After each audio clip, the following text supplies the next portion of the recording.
Well, today we've come to our penultimate message on walking with God, and I hope you remember what the writer of the Hebrews says. He says, therefore, brothers, that includes the ladies, therefore, brothers, since we have confidence to enter the most holy place by the blood of Jesus, by a new and living way, opened for us through the curtain, that is his body, and since we have a great priest over the house of God, let us draw near to God with a sincere heart in full assurance of faith. Christian friends, let us draw near to God, says the writer, in full assurance. Through Jesus, we can freely enter God's presence anytime, anywhere.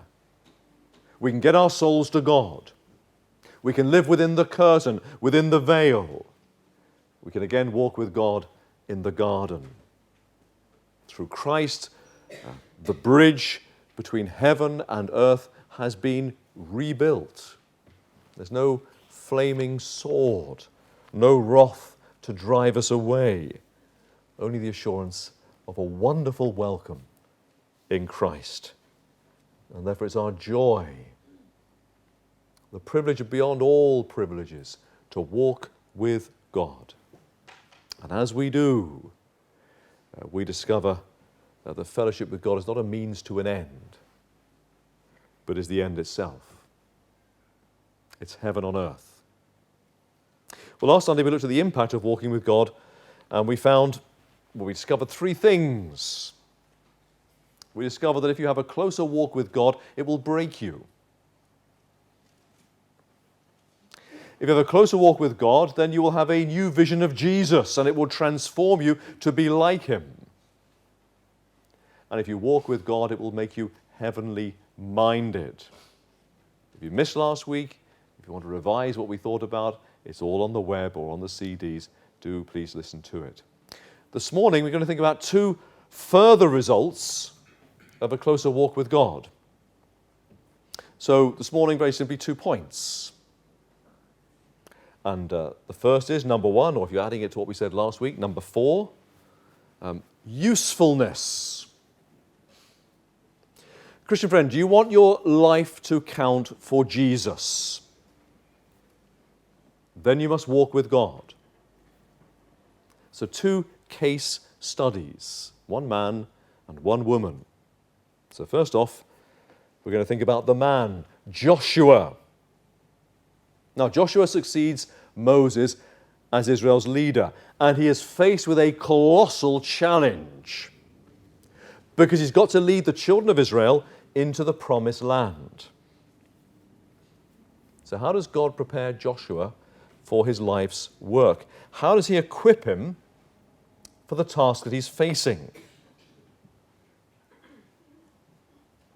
And maybe those of you who aspire to lead, how might God be equipping you? So how does God equip him for this task of leadership? Well, number 1,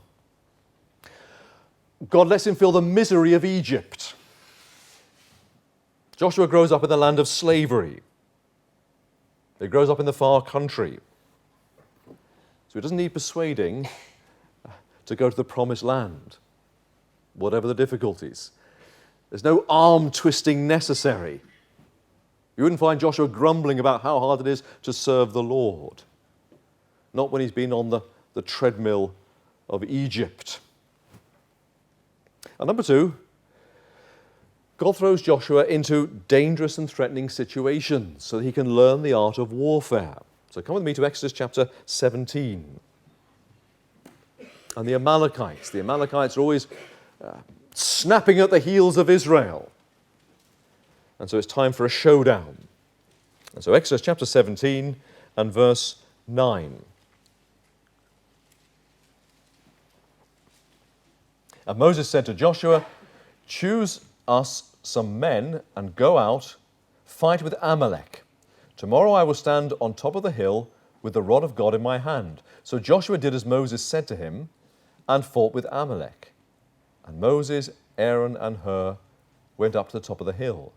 And so it was when Moses held up his hand that Israel prevailed. And when he let down his hand, Amalek prevailed. So there's Moses on top of the hill, When his hands are up, Israel prevails. When his hands are down, Amalek prevails. What's going on? What's the lesson? Well, when Moses' hands are held high, it's a token that they have the Lord over them, above them, fighting for them. And that's made explicit as we read on, verse 12. But Moses' hands became heavy, so they took a stone, put it under him, and he sat on it. And Aaron and Hur supported his hands, one on one side and the other on the other side. And his hands were steady until the going down of the sun. So Joshua defeated Amalek and his people with the edge of the sword. Then the Lord said to Moses, write this for a memorial in the book and recount it in the hearing of Joshua, that I will utterly blot out the remembrance of Amalek from under heaven. And Moses built an altar and called its name, the Lord is my banner. Joshua's got to hear all about this. Write it down, tell him. The art of warfare, the Lord is my banner. Now, in the old days, when armies went to war, the king would lead his people to battle. He would go ahead of his army. And when he went into battle, he would have with him his battle standard. And his army would rally, would gather around the battle standard, his flag, his banner. And so as his troops fought, as they're on the field of battle, they'll be able to look up and they'll be able to see the king's banner. And when they saw the king's banner, they knew that the king was on the field with them, that he was fighting for them. The king was with them on the field of battle. And they kept looking, and there was the banner, and they kept looking, and as long as he was with them, as long as when they looked up, they knew his banner hadn't fallen, they knew the battle wasn't lost. Moses built an altar and called its name, the Lord is my banner. See the lesson? Joshua learns that no battle need ever be lost, provided we fight in the king's name, provided we gather around his battle standard, we gather around his banner. Because it's the Lord who fights for us. And his banner will never fall. We're on the victory side. That's what he's to learn. Good lessons, aren't they? Those of you aspiring to lead, are you learning them? And number 3, God chooses Joshua as one of the 12 spies to survey the land of Canaan. Now, it's going to be a responsibility. It's going to test him. It's going to test his diligence, his initiative, his trustworthiness. But it's going to test much more than that, isn't it? Because those spies come back and tell them, give a bad report to the people. And when they do, what does Joshua say? Numbers chapter 14. 10 come back with a bad report. Oh, it's a great land, but the people are giants. We're grasshoppers. We'll never be able to conquer them. Numbers 14, verse 7. He and Caleb stand up. They withstand the bad report. And this is what they say. The land we passed through to spy out is an exceedingly good land. If the Lord delights in us, then he will bring us into this land and give it to us, a land which flows with milk and honey. Only do not rebel against the Lord, nor fear the people of the land, for they are our bread.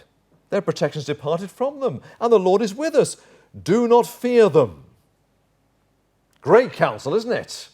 Well, what's the response of the children of Israel? Verse 10, and the congregation said to stone them with stones. So Joshua is not afraid to stand alone. Leadership sometimes means standing alone. Had Joshua sought to find a consensus, had they done it by a vote, had it been a democracy, it would have been a disaster, wouldn't it?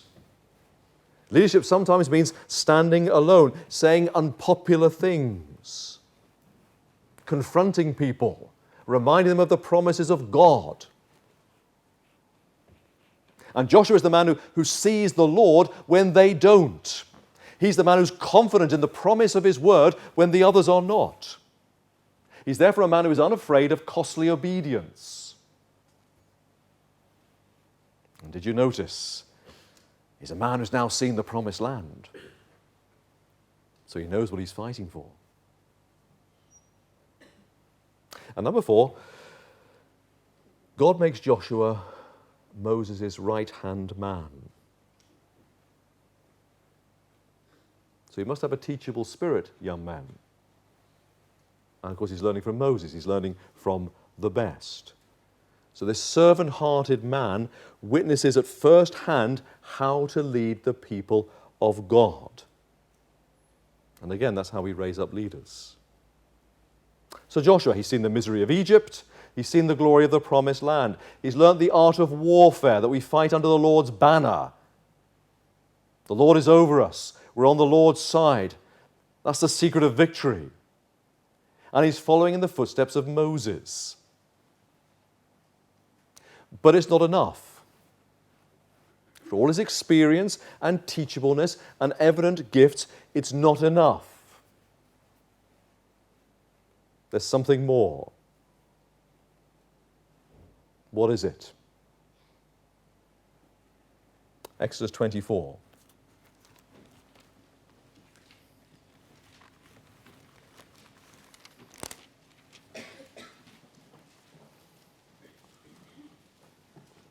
So men who aspire to lead, are you listening to this? Exodus 24, we're at Sinai. You remember at Sinai, God recreates the holy mountain. It's where heaven and earth meet. Of course, now when heaven and earth meet, there's fire and darkness because there's a holy heaven and a cursed earth. But heaven and earth meet, there's a temporary bridge. And what do we read? Exodus 24, verse 12, then the Lord said to Moses, come up to me on the mountain and be there, and I will give you tablets of stone and the law and commandments which I have written, that you may teach them. So Moses arose with his assistant Joshua. And Moses went up to the mountain of God. And he said to the elders, wait here for us until we come back to you.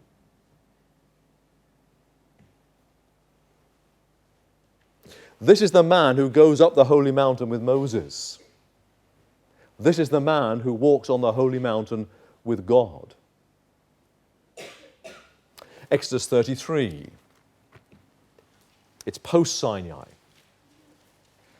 And if you remember, we now have a stylized holy mountain that's been laid on its side. The tabernacle. And what do we read? Exodus 33, verse 11. So the Lord spoke to Moses face to face, as a man speaks to his friend, and he would return to the camp. But his servant Joshua, the son of Nun, a young man, did not depart from the tabernacle. This is the man who seeks the unveiled presence of God. So what is it that equips Joshua for this mighty task? Got to lead the children of Israel into the promised land. What is it? What is it that qualifies him for that? It's one thing and one thing supremely. He is the man who walks with God. Which is why when they're about to enter the promised land, God says to Joshua, chapter 1 of Joshua, verse 9, I need to turn to it. God says, have I not commanded you? Be strong and of good courage. Do not be afraid, nor be dismayed, for the Lord your God is with you wherever you go. Having sought the face of God, having lived in the immediate presence of God, having been the man who walks on the holy mountain, whether it's Sinai or whether it's in the tabernacle, God's promise is that he will be with him. And it is God's presence with him that will equip Joshua for everything that lies ahead.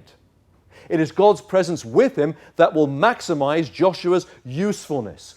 But you see, the point is this. It's a presence, a nearness, which Joshua has cultivated throughout his life. This is not something that happens just before the promised land. It's been going on for the last 40 years. The man who walks with God, the man who stays in the tabernacle, the man who cultivates his fellowship with God, so that when the time comes and God says, I'll be with you, it's a presence he has always sought. He's not, as it were, jumping rails, stepping into something different. It is the next step of a life that's been lived in fellowship with God.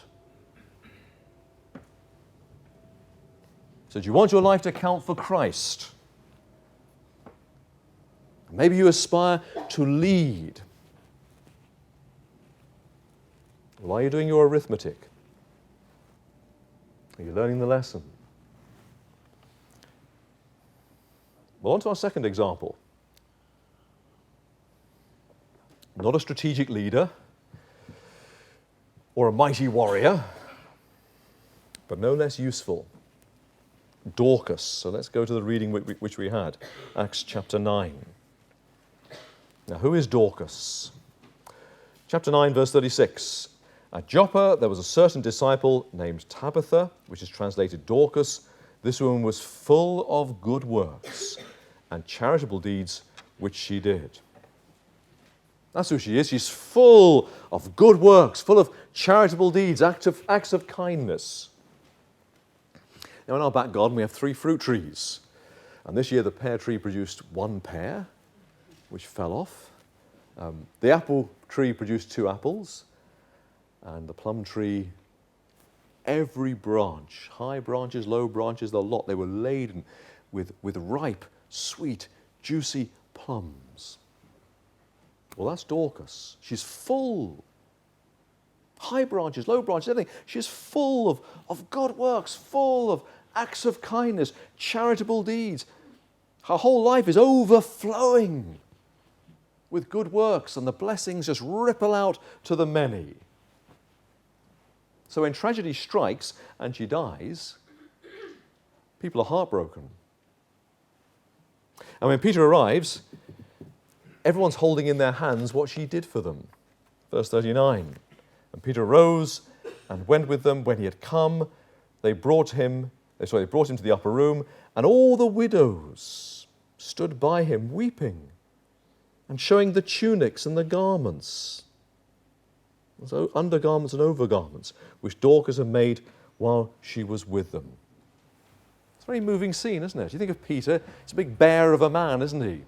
You know, Jesus says to him, when you were young, Peter, you could go wherever you wanted. No one would ever stop you. You never got in, no one ever stood in Peter's way. He's the man, John 21, who when they come to pull in that net with 153 big fish, it's Peter who's pulling in the nets. I don't know how tall he was, but he's a big man. He's a bear of a man. So can you see the scene? There's Peter, big man. And yet he's surrounded, and they're probably about sort of chest high. All these widows, they're all sort of gathering round him. And if you came in the room, you see big Peter, and there's all these widows all around him, weeping. And they're holding up to Peter these undergarments and overgarments, which Dorcas had made for them. Last year in Sri Lanka, when Rajendram died, we were in Muttur, and there was Mahendran, and Mahendran is tall for a Sri Lankan. And he was surrounded by all these broken-hearted widows. And they were all stretching out their hands towards Mahendran. They all wanted to be close. They all needed to be touched and comforted. It's very moving to see it, very moving. You get the sense of the scene, don't you? There's Peter, and they're all holding these things, they're all stretching, they just want to be together, they want to be close.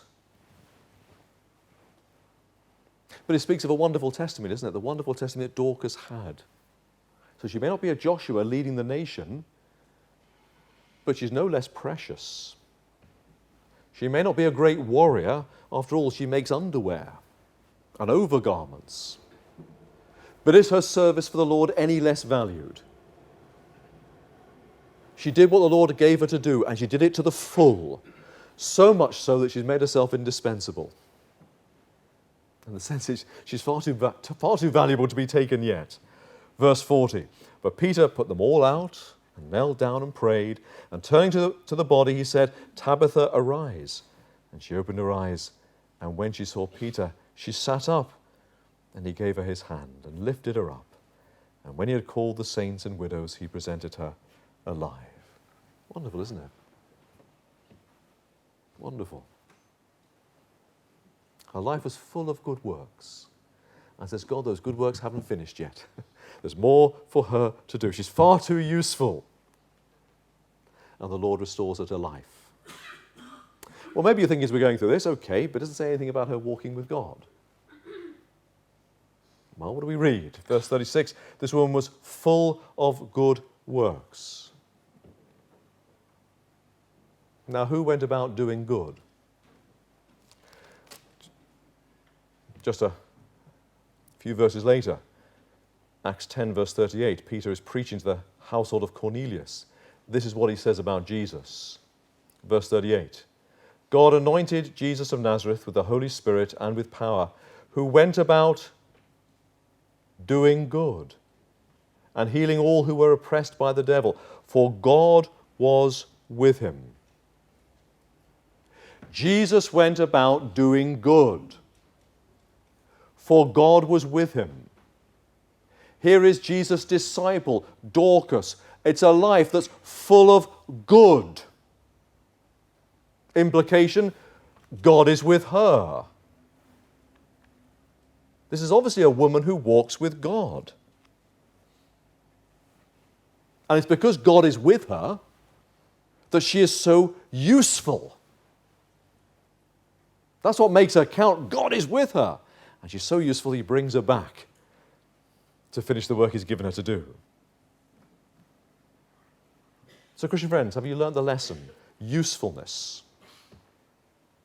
Do you want to maximize your usefulness for the Lord? Do you want to be up and doing for Jesus? Do you want your life to count for Christ? Well, maybe like Joshua, the Lord is calling you to lead. So like Joshua, the Lord will put you in dangerous situations. Because it's only in those dangerous situations that you will learn the art of spiritual warfare. You will learn how to wield the sword of the Spirit. You will learn how to conquer in prayer as you fight under the Lord's banner. And if he's calling you to lead, then, Christian friend, he will call you to costly obedience. And sometimes it will be lonely obedience. You might find yourself with just a Caleb standing with you and seemingly the whole nation against you. And you'll find yourself saying, we must do this, this is right, it's for the glory of God, when you're surrounded by a sea of discouragers. And like Joshua, the Lord will make you serve an apprenticeship. So you must be teachable. Talking with a pastor friend, not so far from here. He's got some young men in this church, and the headaches they cause him because they're not teachable.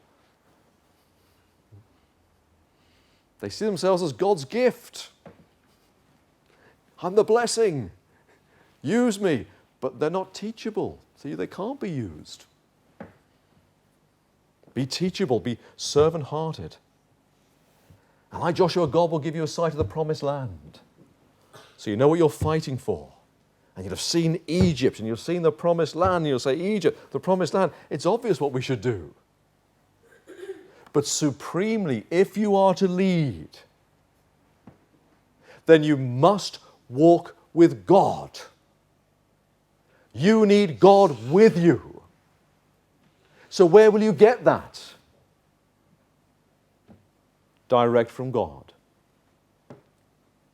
For all your gifts, experience, opportunities, it will come to nothing unless you humbly, continuously, day by day, seek the face of God.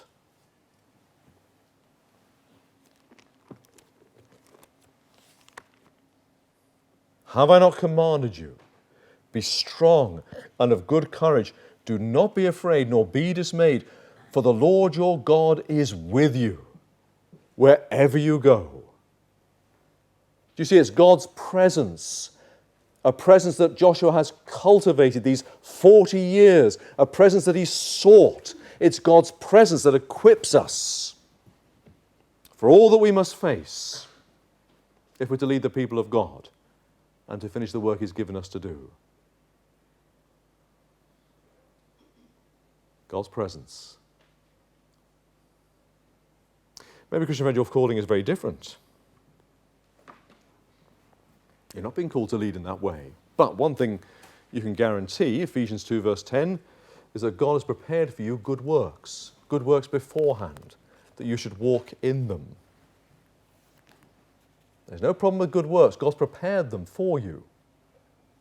So you can live a life of good works. So will you be a pear tree with one pear that drops off?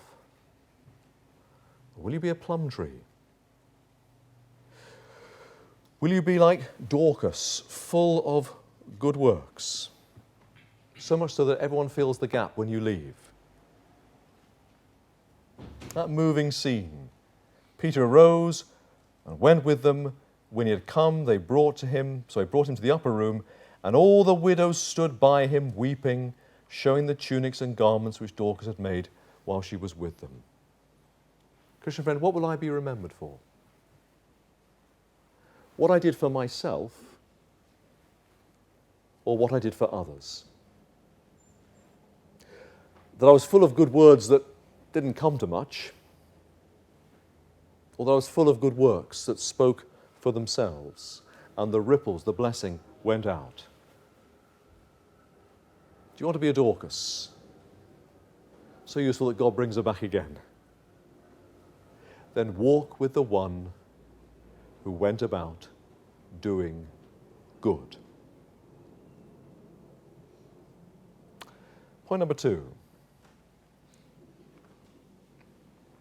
Decision making. Christian friends, are you taking any big decisions at the moment? Or maybe there are no big decisions at the moment, but just lots of little decisions. Well, little decisions have a habit of adding to little decisions, and leading to crowning decisions. How can I avoid making bad decisions? Well, come with me to 1 Samuel and chapter 27.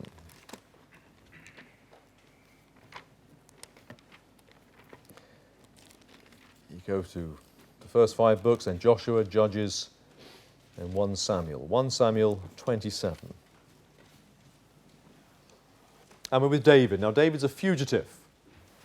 He's on the run, and he's being pursued relentlessly by Saul. Now, if you read the chapters running up to this, chapters 19 to 26, it's thrilling stuff. It's great reading.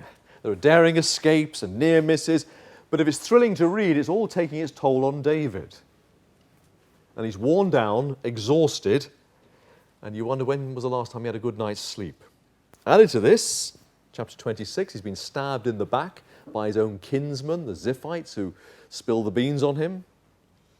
Added to that, he's got 600 men with their families to care for, as well as his own wives. And added to that, Saul is unrelenting. He's always on David's tail. And with no end in sight, David makes a decision. Time to act. David thinks something's got to change. So chapter 27, verse 1, David said in his heart, "Now I shall perish someday by the hand of Saul. There is nothing better for me than I should speedily escape to the land of the Philistines, and Saul will despair of me to seek me any more in any part of Israel, so I shall escape out of his hand." Then David arose and went over with 600 men who were with him to Achish, the son of Maoch, king of Gath. I'll go to the land of the Philistines. Saul's never going to look for me there. Now, is that a good decision or a bad decision? Initially, it seems like a good decision. There's now food, shelter, peaceful nights. Certainly, there's been a very warm welcome from Achish and hospitality. And at last, after all this life of a fugitive, David has a bit of normality, some home life, time with his wives, time to relax a bit, and best of all, no more Saul. Good decision, David. But it's not long, if you read the chapter, that tension starts to creep into the narrative. David is welcomed by the Philistine king. The Philistine king thinks that David has changed sides, has gone over to the Philistines. And so David finds himself having to lie, and worse, to cover his tracks. And we find here is David, the man of God, living a double life. And having won Achish's confidence, David now finds that the Philistine king expects him to go to war against Israel. So verse 12 of 27. So Achish believed David, saying, he has made his people Israel utterly abhor him. Therefore he will be my servant forever. He's come over to our side now for good. Now it happened in those days that the Philistines gathered their armies together for war to fight with Israel. And Achish said to David, you assuredly know that you will go out with me to battle, you and your men. Says Achish, you're going to be fighting on our side. I know that. There's no doubt in my mind that you're on our side now. And the troubles of keeping one step ahead of Saul now seem nothing compared to this. This really is a monumental crisis. And David's kingship is on the line. It's one thing to escape from Saul. It's quite another for Israel's anointed king to march with the Philistines, to go to war against the people of God. This looks like treachery, doesn't it?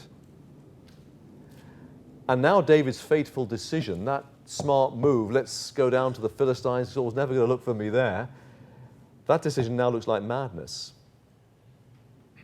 Because either he must go to war against Israel and lose the kingdom, or he must side with Israel and face being slain by the Philistines. You think, David, get out of that. Well, you have to read next to find out what happens. But that decision to go down to the land of the Philistines is madness, isn't it? So where did David go wrong? Well, look at his words. Chapter 27, verse 1. David said in his heart. In other words, David's talking to himself. There's nothing wrong with talking to yourself. We all do it, don't we? But it's what he's saying to himself. David said in his heart, now I shall perish someday by the hand of Saul. There is nothing better for me than I should speedily escape to the land of the Philistines, and Saul will despair of me to seek me any more in any part of Israel. He'll give up ever looking for me.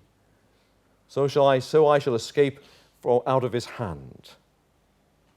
David said in his heart, now I shall perish someday by the hand of Saul. David is saying to himself, Saul's going to get me in the end. Saul's going to get me in the end. Saul's going to get me in the end. That was a close escape. Next time he'll get me. He'll get me in the end. And if you say it to yourself long enough and often enough, then soon you'll begin to believe it. But it's the voice of unbelief. David said in his heart, now I shall perish someday by the hand of Saul.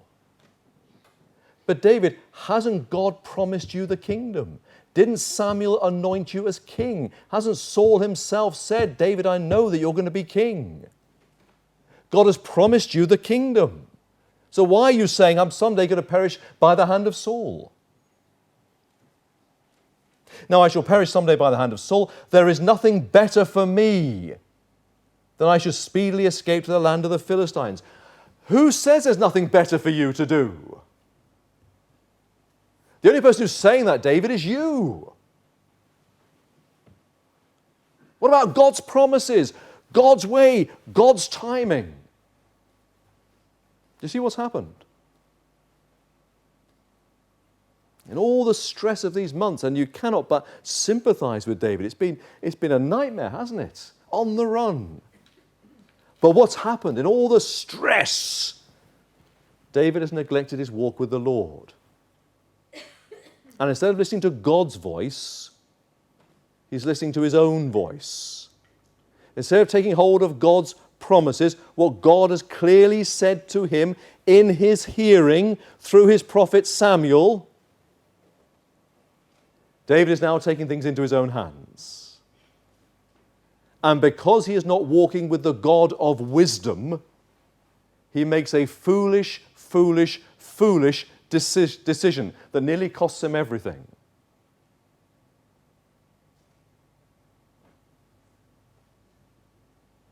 Now, I don't know if you're like me, but involuntarily, I often have music playing in my head. And the music that plays in my head often matches my mood. sort of there in the background. I ignore it most of the time, but every now and again I tune in to find out what the song is that's playing in the background. Do you ever do that? Good, some people nodding, so I'm not the only one. Sometimes you listen to it and you think, what, Elvis Costello? And I would rather be anywhere else than here today. Or the Animals. We've got to get out of this place if it's the last thing we ever do. Girl, there's a better life for me and you. So shall I listen to that voice? Shall I grab Mandy's hand and say, come on, let's run away? So often we have a voice, don't we? A voice in our heads, a voice in our hearts. It's speaking to us. It's speaking to you now. Probably thinking, how long is he going to go on for? What's for lunch? Whose voice is it? It's your voice, isn't it? David said in his heart. And if I listen to my voice often enough and for long enough, I will soon begin to believe it. Now I shall perish someday by the hand of Saul. There's nothing better for me than I should speedily escape to the land of the Philistines. Then David arose and went. Does exactly that, doesn't he? But you see, if I'm listening to my voice, I'm not listening to God's voice. And if I'm not listening to God's voice, what's going to happen? So, Christian friend, are you like David this morning? Are you under pressure? Have you been worn down? Have you been stabbed in the back? So many cares and worries. And there's no end in sight. And you see, in all the pressure and the upset and the anguish and all the things that have been going through your mind, what's happened? Something has got squeezed out. And all the pressure, you've neglected your walk with God. And now you're saying to yourself, Saul will get me in the end. Saul will get me in the end. Saul will get me in the end. And maybe the devil's there also saying it. Yes, he will get you in the end. Saul will get you in the end. And that's the voice you're now listening to. And already you're making your plans. Well, slow down. In fact, stop. Christian friend, do you hate your circumstances? Do you hate the life that you've got at the moment? You hate every morning. You wake up and think, I hate this life. I don't want to live this life. Why am I living this life? You hate your circumstances.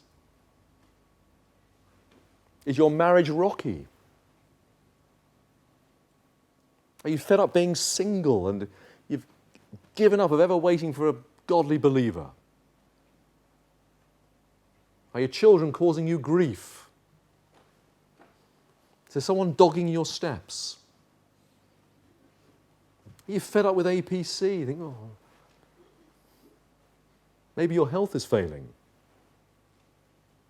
Has it all gone wrong? And you've stopped talking to God. And you've stopped listening to God. And you've stopped communing with God. And now you're just listening to yourself.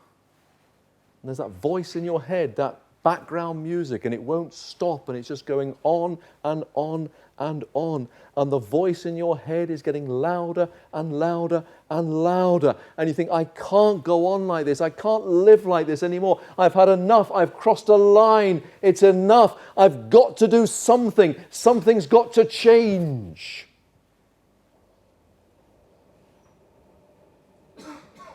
Well, Christian friend, whose voice is it? David said in his heart, I shall perish someday by the hand of Saul. And is that voice that's in your head, it's pushing you to do something precipitous. To say, I can't go on like this. It's all got to change. I'm going to do this. And when I do this, Saul will be off my back forever.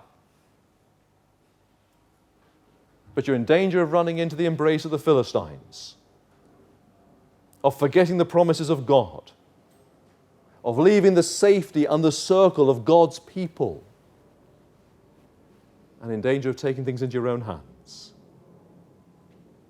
Christian friends, stop. Are you in danger of leaving one set of problems for something far worse that could wreck everything? Now, my voice is unreliable. God's voice is true. So listen to his voice. Don't just remember his voice, but go into the presence of God and listen to his voice. Bring all that is going on, all the anguish, all the months, all the heartbreak, all the impossibility of your situation. Bring that into the presence of God and talk to him about it. And listen to his voice in his presence. We'll talk about all this next week. Brothers and sisters, finish this verse. What does it say? Something David said. The Lord is my shepherd. I shall not want. Let's say it again. The Lord is my shepherd. I shall not want. So one more time. The Lord is my shepherd. I shall not want. Now listen to that voice. David stopped listening to that, didn't he? The Lord is all I need. And if he is my shepherd, then he is in perfect control. And if he is my shepherd, then he is bigger than my fears. And if I am a sheep, the safest place in the world is to be standing next to the shepherd. Not to think, I know what I'll do. And as my shepherd, his will is perfect. This is the shepherd who has loved me with an everlasting love. And whoever heard of such a thing, a shepherd laying down his life for a sheep? But that's what he did. He so loved me that he shed his blood for me. So it's unthinkable that the shepherd should now abandon his sheep. And if you can't believe it even for that reason, he's the good shepherd. What sort of shepherd would he be if he lost one sheep? It would ruin his name forever, wouldn't it? The praise of heaven would have a discord in it because there was one sheep that should have been there that wasn't there because he didn't do his job as the good shepherd. He leads us in paths of righteousness for his name's sake. He has a name, the good shepherd. He's not going to throw away his name, is he? So he's not going to abandon you. And he will work all things for your good and his glory. He is true to his word. Only you must go to him. You must look to him. You must go into his presence and face to face listen to his voice to you.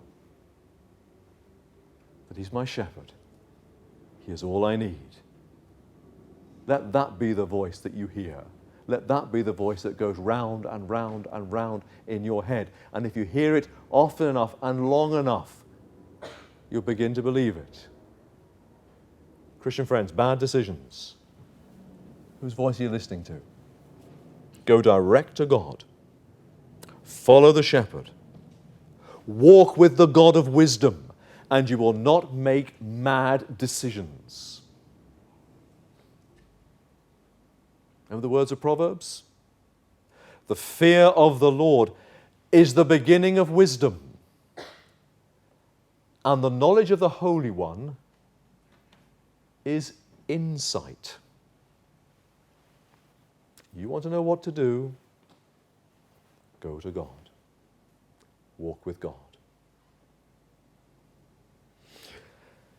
Let's sing our hymn.